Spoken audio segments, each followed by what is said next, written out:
नमस्कार साथियों, आप सभी का अपना YouTube चैनल मैथ्स वे में स्वागत है।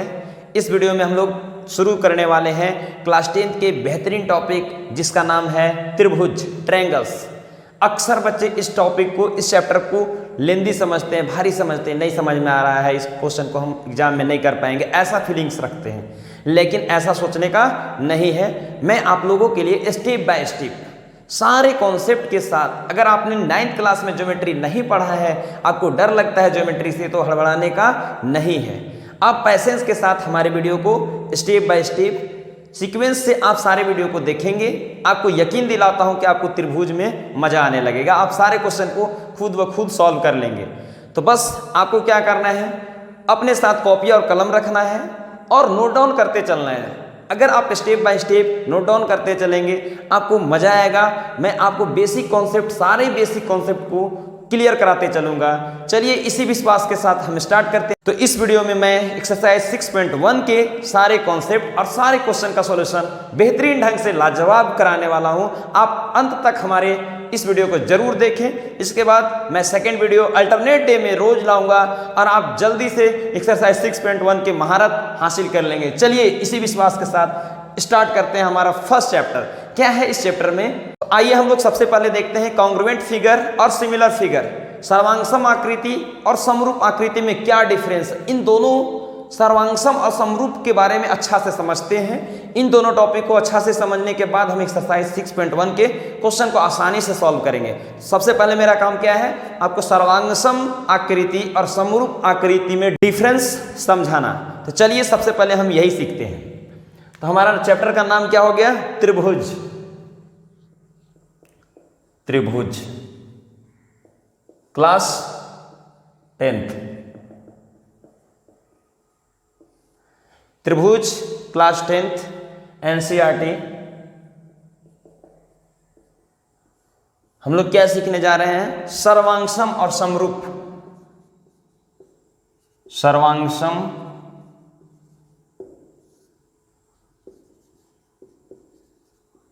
आकृति और समरूप आकृति। सर्वांगसम आकृति क्या है, समरूप आकृति क्या है, आइए देखते हैं।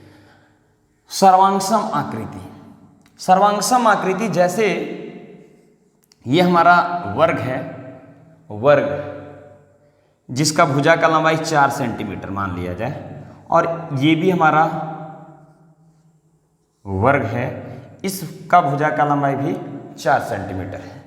तो देखिए इन दोनों का बोर्ड में एक्चुअल बनाएगा तो थोड़ा छोटा बड़ा बनेगा। आपको एक्चुअल भाषा पे ध्यान देना है कि क्या मैं बोल रहा हूं। सर्वांगसम आकृति मतलब वैसा दो आकृति, वैसा दो फिगर जिसका आकार और आमाप दोनों समान हो, यानी शेप और साइज दोनों सेम हो, तो वैसे फिगर को हम कॉन्ग्रुएंट फिगर बोलते हैं, सर्वांगसम आकृति बोलते हैं। मतलब क्या क्या समान हो, आमाप और आकार, आमाप और आकार। देखिए तो इसका कैसा शेप है, ए स्क्वायर शेप का है, ये स्क्वायर शेप का है, दोनों स्क्वायर शेप का है, शेप इक्वल हो गया। अब इसका साइज, साइज भी इक्वल है, ये 4 सेंटीमीटर का है, ये 4 सेंटीमीटर का है। अगर इसको उठा के इसके ऊपर रख दिया जाए तो दोनों एक दूसरे को एकदम ओवरलैप ढक देंगे, एक भी जरा पीछे वाला दिखाई नहीं देगा। अगर इसको उठा के इस पे रख दें या इसको उठा के इस पे ऊपर रख दें तो एक के ऊपर एक छिप जाएगा। तो ऐसे एकदम जिसका शेप और साइज दोनों सेम हो, शेप और साइज दोनों सेम हो, तो ऐसे आकृति को हम क्या बोलते हैं, सर्वांगसम आकृति बोलते हैं। क्या बोलते हैं, सर्वांगसम आकृति। तो सर्वांगसम आकृति के लिए क्या जरूरत है, शेप और साइज दोनों सेम होना नेसेसरी है। शेप भी इक्वल होना चाहिए और सेम साइज का होना चाहिए। तो shape and size both are equal, shape और साइज दोनों को समान होना पड़ेगा। यानी शेप, आमाप, आकार और आमाप दोनों इक्वल रहेगा, तो ऐसे आकृतियों को हम क्या बोलेंगे, सर्वांगसम आकृति बोलेंगे। जैसे देखिए ये दोनों तो सर्वांगसम हो गए, ये दोनों क्या हो गए, सर्वांगसम, क्योंकि इसका शेप भी सेम है। शेप कैसा शेप का है, स्क्वायर शेप का, वर्गाकार शेप है। शेप इक्वल हो गया, शेप के साथ साथ साइज भी इक्वल है, ये 4 सेंटीमीटर और ये भी 4 सेंटीमीटर। तो ऐसे फिगर को हम क्या बोलेंगे, सर्वांगसम आकृति बोलेंगे। उसी तरह अगर मान लिया जाए ये हमारा एक और वर्ग है जिसका भुजा का लंबाई मान लिए 3 सेंटीमीटर, और एक वर्ग और है जिसका भुजा का लंबाई 4 सेंटीमीटर। अब ये दोनों में क्या है, हमारा शेप तो सेम है, आकार सेम है। कैसा आकार है, वर्गाकार का शेप है, ये भी वर्गाकार है, लेकिन इन दोनों का साइज डिफरेंट है, साइज सेम नहीं है। ये छोटा है, ये बड़ा है, एक दूसरे के ऊपर ये ढकेगा नहीं। तो ऐसे आकृति को हम क्या सर्वांगसम बोल सकते हैं? बिल्कुल नहीं, ये सर्वांगसम हमारा नहीं है। उसी तरह मान लिया जाए एक सर्कल है जिसका त्रिज्या है 2 सेंटीमीटर, और एक सर्कल और है इसका त्रिज्या है 4 सेंटीमीटर। तो यहाँ पे भी देखिए, तो यहाँ पे भी हमारा 2 आकृति है, वृत्त का आकृति है। ये दोनों आकृति का शेप तो सेम है, शेप क्या है, सेम है, लेकिन साइज अलग अलग है। इसका साइज, इसका त्रिज्या 2 सेंटीमीटर है और इसका साइज, इसका त्रिज्या कितना है, 4 सेंटीमीटर है। तो ये दोनों हमारा सर्वांगसम नहीं होगा।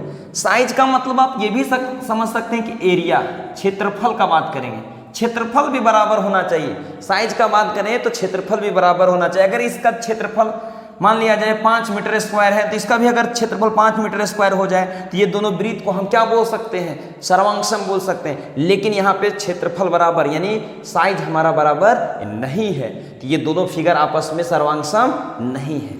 इस तरह से हम सर्वांगसम को समझ सकते हैं। तो यहाँ पे हम और एक एग्जाम्पल लेकर समझे तो क्या होगा कि एक हमारा ये क्या है, वर्ग है, और ये एक हमारा क्या है, वृत्त है। देखिए अगर इस दोनों फिगर का बात करें हम तो ये दोनों फिगर सर्वांगसम नहीं हो सकते। क्यों? अगर इसका साइज सेम भी हो जाए, अगर इसका भी एरिया मान लिया जाए, साइज का मतलब एरिया भी हम समझे हैं, अगर इसका हम एरिया समझ ले कि 1 मीटर स्क्वायर है, इसका भी एरिया 1 मीटर स्क्वायर है, हमारे यहाँ क्या हुआ, साइज तो सेम हो गया, दोनों का एरिया इक्वल हुआ, लेकिन हमारा शेप ही इक्वल नहीं है। ये कैसा शेप का है, ये स्क्वायर शेप का और ये सर्कुलर शेप का है, दोनों का शेप डिफरेंट है, शेप सेम नहीं है। अगर शेप सेम नहीं हुआ तो ये हमारा क्या हो जाएगा, सर्वांगसम नहीं होगा। सर्वांगसम होने के लिए शेप और साइज दोनों का इक्वल होना नेसेसरी है, दोनों का होना जरूरी है। आकार भी बराबर होना चाहिए और अमाप भी बराबर होना चाहिए। अगर दोनों बराबर रहता है तो हम ऐसे आकृति को क्या बोलेंगे, सर्वांगसम आकृति बोलेंगे। तो आइए अब हम लोग समरूप आकृति के ऊपर बात करते हैं। हमारा समरूप आकृति क्या है? एक्चुअल में हमारा 6.1 एक्सरसाइज में यही है हमारा पढ़ना, समरूप आकृति, सिमिलर फिगर के बारे में। तो हम कैसे दो आकृति को हम समरूप आकृति बोलेंगे, आइए हम इसे देखते हैं। कैसे दो आकृति को हम समरूप आकृति बोलेंगे? आकार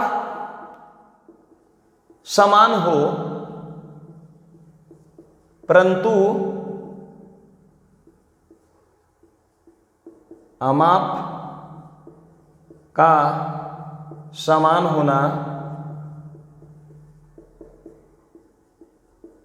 आवश्यक नहीं हो।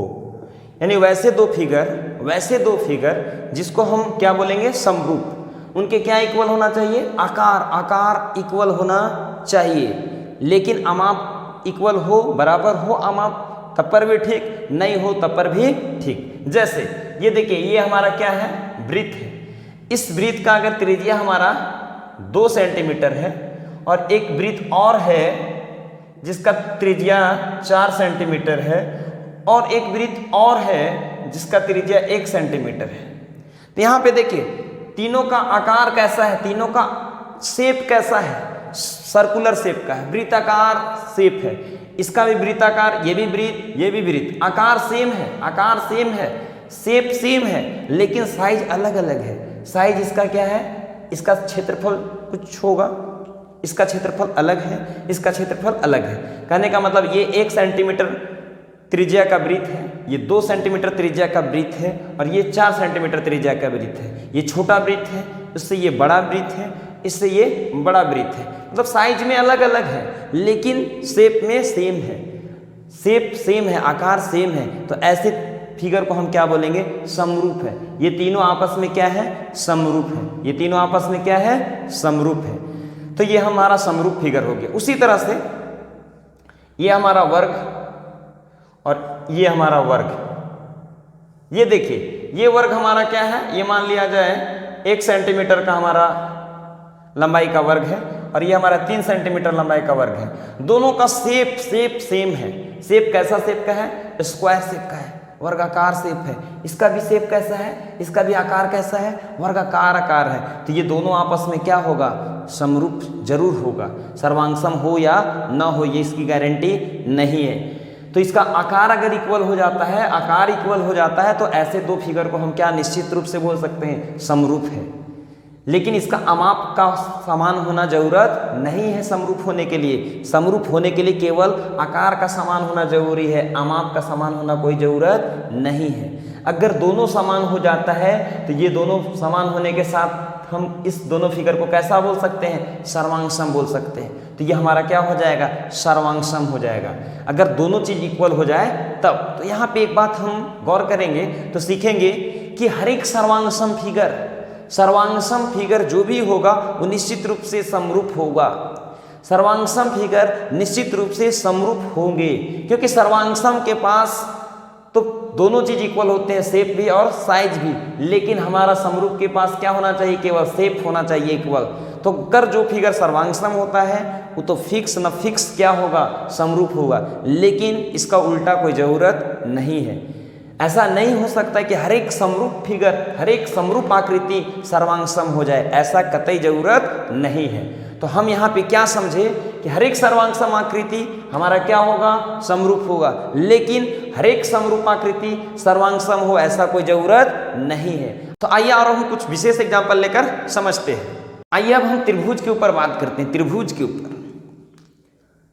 के ऊपर ये हमारा समकोण त्रिभुज को ले रहे हैं, स्पेशल त्रिभुज हमारा समकोण त्रिभुज के बारे में बात कर रहे हैं।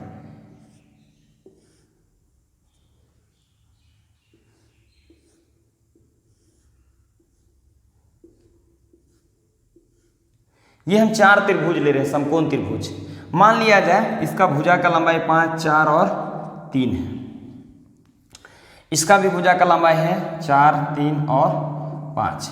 इसका भुजा का लंबाई है 10, 6, 8 और इसका भुजा का लंबाई है 15, 12, 9। इस तरह से हम 4 त्रिभुज ले लिए, समकोण त्रिभुज। ये त्रिभुज चारों को हम देखेंगे कि कौन किसके सर्वांगसम है, कौन किसके समरूप है। तो देखिए यहाँ पे इन चारों का कैसा आकृति है, त्रिभुजाकार आकृति है। लेकिन कोई जरूरत नहीं है कि हर एक त्रिभुजाकार आकृति हमारा समरूप हो जाएगा, आकार बराबर है, ऐसा नहीं है। यहाँ पे हम स्पेशल कैसा त्रिभुज लिए हैं, समकोण त्रिभुज लिए, राइट एंगल ट्रायंगल लिए हैं। तो यहाँ पे हमारा क्या है, हर एक कोण 90 है। यहाँ पे समकोण त्रिभुज। अब यहाँ पे देखिए ये दोनों त्रिभुज का सारा कुछ बराबर है।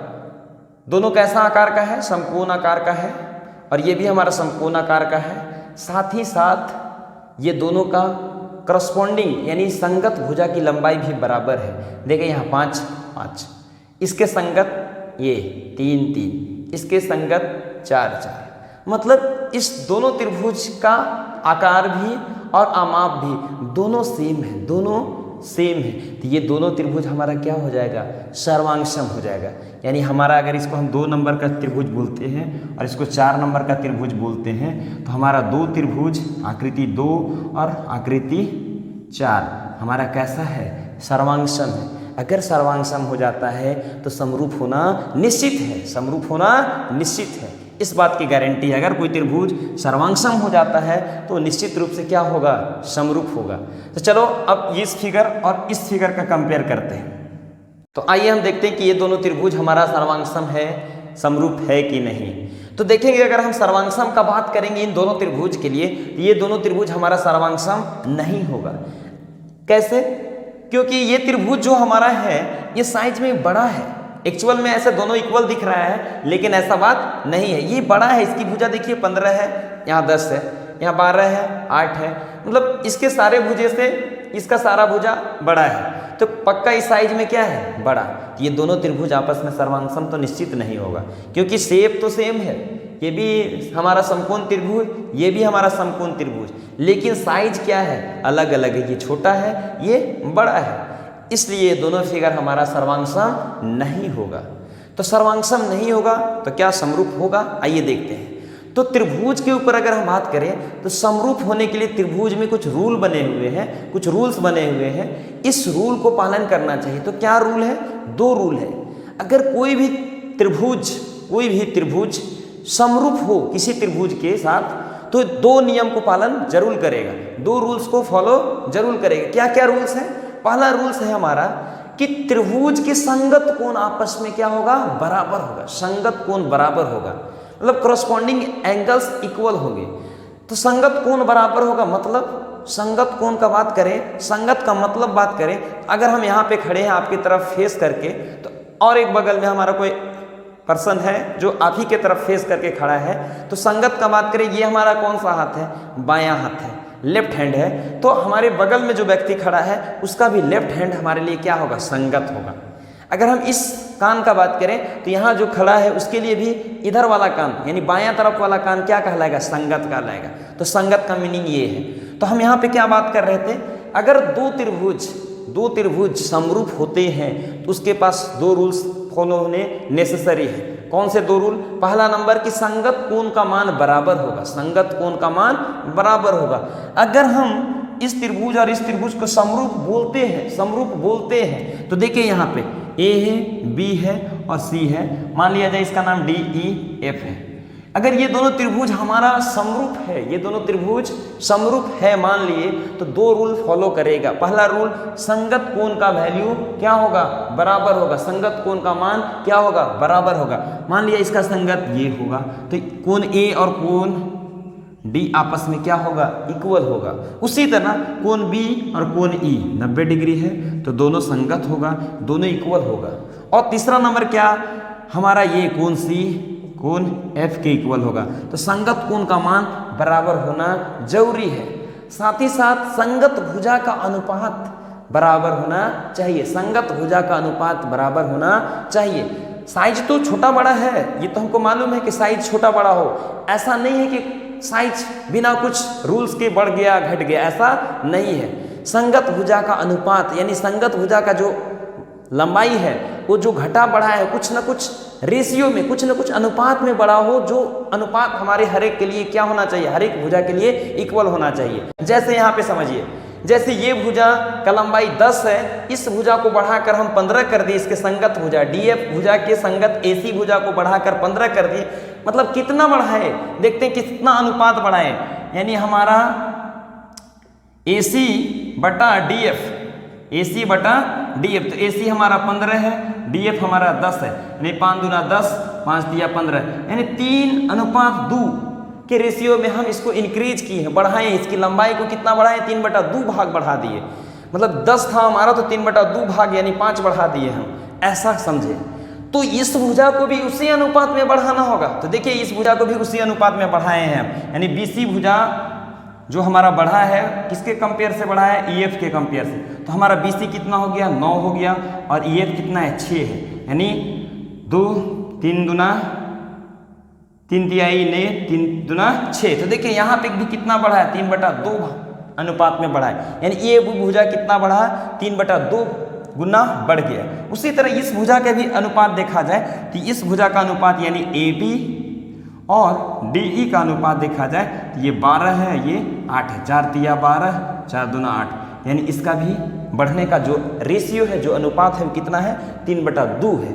मतलब सारी भुजा का जो वृद्धि हो या कमी हो उसकी लंबाई में, उस सारे भुजा के लिए सेम अनुपात होना चाहिए। सारे भुजा में सेम अनुपात से बढ़ना या घटना चाहिए। अगर ये 2 रूल फॉलो करता है, यानी हमारा दूसरा रूल क्या हुआ कि AC बटा DF का अनुपात, BC बटा EF का अनुपात और AB बटा DE का अनुपात, ये सारे अनुपात कितने हैं? 3/2 है। तो इस तरह से हम देखेंगे कि ये दोनों त्रिभुज हमारा सर्वांगसम तो नहीं है, लेकिन क्या है? समरूप है। ये दोनों त्रिभुज क्या है? समरूप है।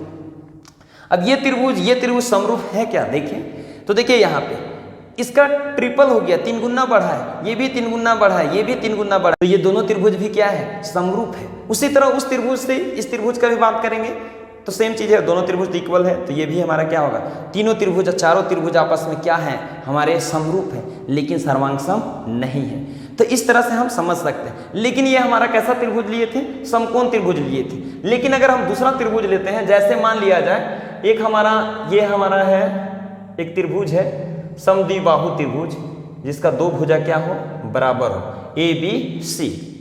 तो देखिए ये हमारा समद्विबाहु त्रिभुज है, समद्विबाहु मतलब दो भुजा बराबर हो।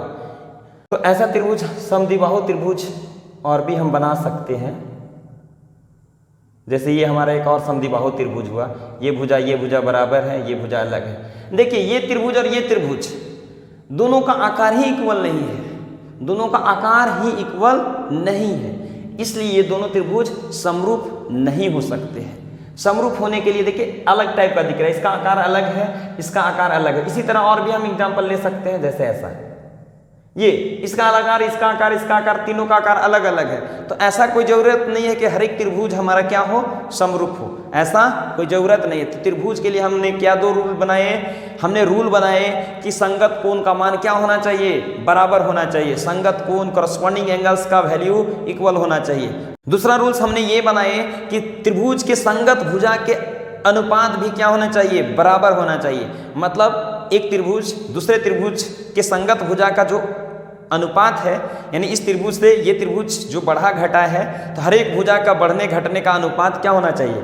इक्वल होना चाहिए। इस तरह से हम बोल सकते हैं कि हमारा त्रिभुज क्या हो जाएगा, समरूप हो जाएगा। तो समरूप के लिए ये है। तो एक्चुअल हम लोग क्या सीखे, फाइनली एक बार डिस्कस करते हैं। सर्वांगसम आकृति मतलब शेप और साइज दोनों इक्वल, सेम कट सेम दोनों इक्वल हो जाए, एक के ऊपर एक रखे तो दूसरा का छुप जाए, तो क्या हो जाएगा, सर्वांगसम।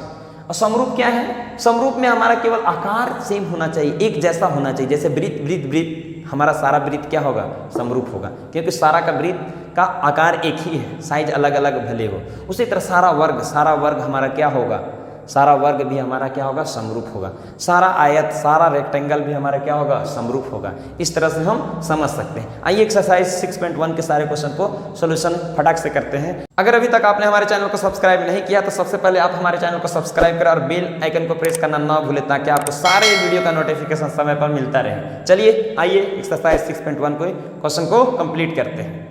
तो हमारा फर्स्ट क्वेश्चन कहता है कोष्टकों में दिए शब्दों में से सही शब्दों का प्रयोग करते हुए रिक्त स्थान को भरिए।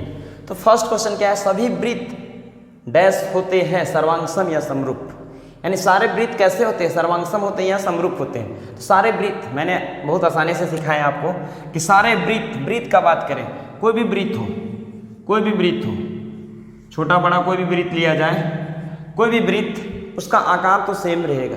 समरूप होने के लिए क्या होना चाहिए, आकार सेम होना चाहिए। सर्वांगसम होने के लिए क्या होना चाहिए, आकार और आमाप दोनों इक्वल होना चाहिए। तो देखिए, तो कोई भी वृत्त लिया जाए, तो ये दोनों वृत्त का आमाप इक्वल हो सकता है।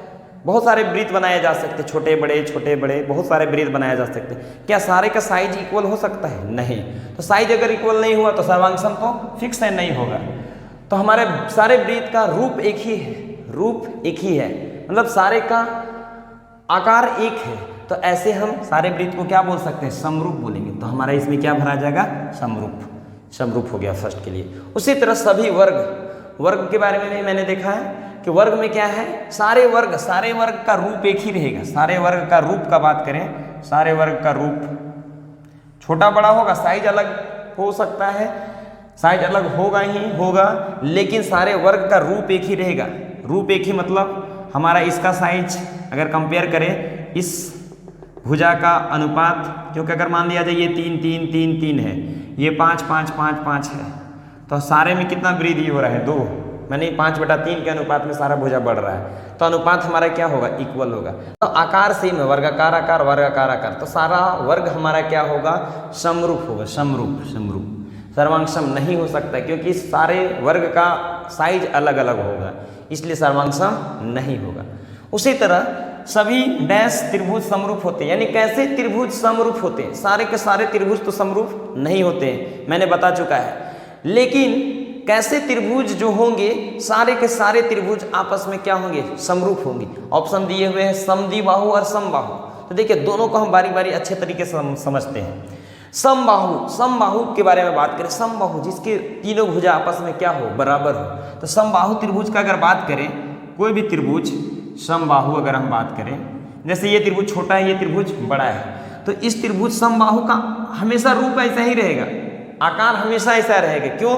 क्योंकि हमारा समबाहु त्रिभुज में सारे कोण कितने होंगे? 60 डिग्री होते हैं। तो इसका भी सारे कोण 60 डिग्री, कितना बड़ा बना लो समबाहु, उसका भी कोण क्या होगा? 60 डिग्री होगा। 60 डिग्री होगा। मान लिया जाए कि इसका भुजा 5 है, तो ये सारे भुजा भी क्या होंगे? समबाहु में सारे भुजा बराबर होते हैं, तो 5 5 5। तो कितना बड़ा समबाहु त्रिभुज बनाया जाए, उसका भी भुजा क्या होगा? बराबर होगा। मान लिया जी ये 18 18 18 है, तो देखिए इसका रेशियो जो होगा सब जगह इक्वल आएगा। मतलब कोई भी समबाहु त्रिभुज लिया जाए, कोई भी समबाहु त्रिभुज, उसका रूप जो है, उसका आकार है एकदम सेम टू सेम, डिट्टो रहता है, आकार सेम रहेगा। तो ऐसे में हमारा समबाहु त्रिभुज क्या होगा? सारे समबाहु त्रिभुज समरूप होंगे। समद्विबाहु त्रिभुज नहीं हो सकते हैं सारे समद्विबाहु त्रिभुज समरूप। कैसे? देखिए ये हमारा एक समद्विबाहु त्रिभुज है। कैसा त्रिभुज है? समद्विबाहु त्रिभुज। और ये एक हमारा समद्विबाहु त्रिभुज है। ये भी एक हमारा क्या है? समद्विबाहु त्रिभुज। एक और भी हम बना सकते हैं, जैसे ऐसा, ये भी हमारा क्या है? समद्विबाहु त्रिभुज। इस समद्विबाहु त्रिभुज में ये दोनों भुजा बराबर है, इस समद्विबाहु त्रिभुज में ये दोनों भुजा बराबर है, इस समद्विबाहु त्रिभुज में ये दोनों भुजा बराबर। देखिए तो इनका आकार है अलग अलग है। देखिए इसका शेप कैसा है, इसका शेप कैसा है, शेप ही इक्वल नहीं है। मतलब हमारा सारा का सारा समद्विबाहु त्रिभुज कभी भी समरूप नहीं हो सकता है। ये हमारा ऑप्शन गलत है, ये सही है, यानी इस पे क्या भराएगा? समबाहु। मैं उम्मीद करता हूँ कि आपको बेहतरीन ढंग से समझ में आ रहा होगा। अगर आपको समझ में आ रहा है तो जरूर एक बार फटाक से लाइक, कमेंट और शेयर मार दें। फिर चलिए 4th क्वेश्चन के ऊपर बात करते हैं। भुजाओं की समान संख्या वाले बहुभुज समरूप होते हैं। यानी बहुभुज किसको बोलेंगे? मतलब 2 से ज़्यादा जिसका भुजा हो ना, यानी 3 भुजा वाला या 3 से ज़्यादा भुजा वाला आकृति को हम क्या बोलते हैं? बहुभुज। तो मतलब बहुभुज आकृति के लिए समरूप होने के लिए 2 बात क्या है जो जरूर लागू होना चाहिए। आइए हम सीखते हैं। तो बहुभुज के ऊपर बात करें, जैसे त्रिभुज के ऊपर मैंने बात किया है, आइए हम बहुभुज के बारे में बात करते हैं, षष्ठभुज के बारे में।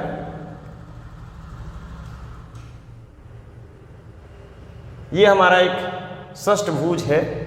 षष्ठभुज 6 भुजा है इसके पास। एक और षष्ठभुज है ये हमारा,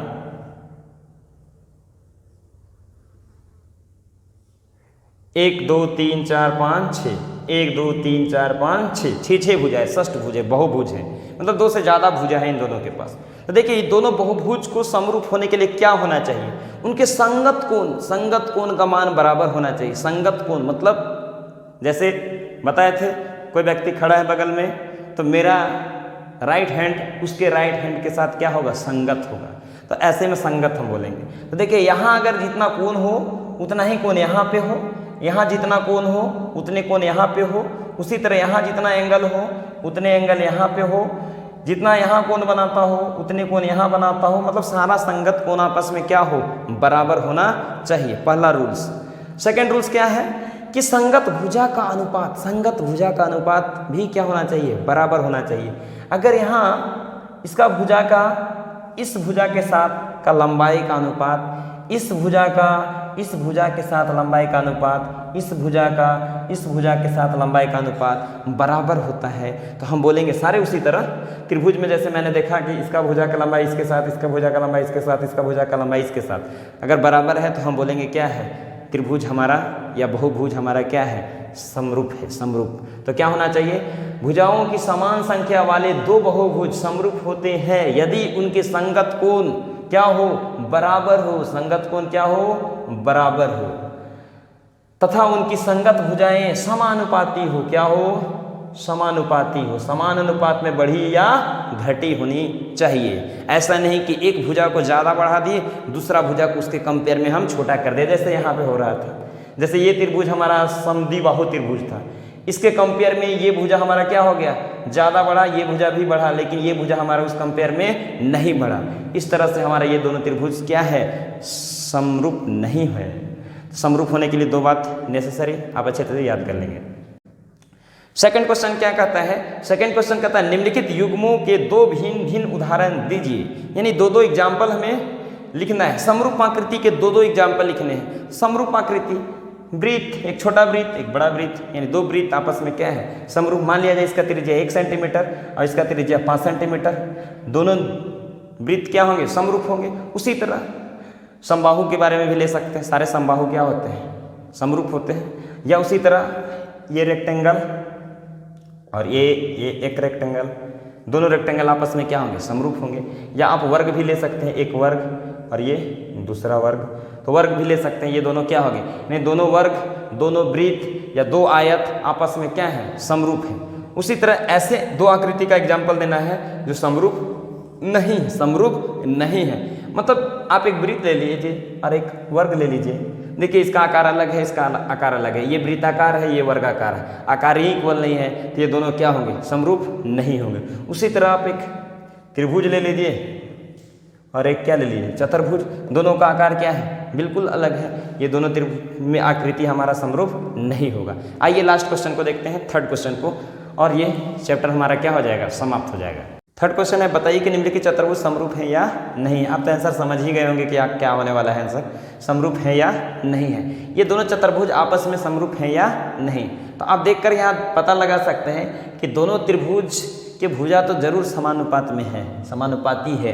क्योंकि अगर हम बात करें DC बटे SR का तो क्या आएगा, 3y 1.5 आएगा, इसका रेशियो 3y 1.5 आया। उसी तरह सारे इक्वल हैं, इसके भी भुजे सारे इक्वल हैं और इसके भी भुजा सब क्या है, इक्वल है, तो पक्का रेशियो भी, अनुपात भी क्या आएगा, इक्वल आएगा। जैसे इस भुजा का इस भुजा के साथ क्या आएगा, 3/1.5। इसी तरह सारे भुजा का अनुपात क्या होने वाला है, बराबर है। लेकिन क्या कोण बराबर है, इसके बारे में देखते हैं। कोण यहाँ देखिए 90, हर एक जगह कितना कोण बन रहा है, 90, लेकिन यहाँ पे हमारा 90 कोण नहीं बन रहा है, तो हमारा कोण बराबर नहीं होने वाला है, इसलिए ये दोनों आकृति हमारा समरूप नहीं है। तो इस तरह से हमारा ये चैप्टर कंप्लीट होता है। आपको कैसा लगा आप जरूर मुझे कमेंट करके बताइएगा। अगर अच्छा लगा हो, आपको समझ में आया तो जरूर एक बार कमेंट मारिएगा, ताकि हम आपके लिए और आगे का वीडियो बेहतरीन कर पाएँ, बेहतरीन वीडियो ला पाएँ। अगर अच्छा लगा तो हमारे चैनल को सब्सक्राइब करें, लाइक करें और प्रेस करें बेल आइकन को, ताकि आपको सारे वीडियो का नोटिफिकेशन समय पर मिलता रहे। चलिए फिर मिलते हैं नेक्स्ट वीडियो के साथ, नेक्स्ट टॉपिक में। तब तक के लिए धन्यवाद, थैंक यू।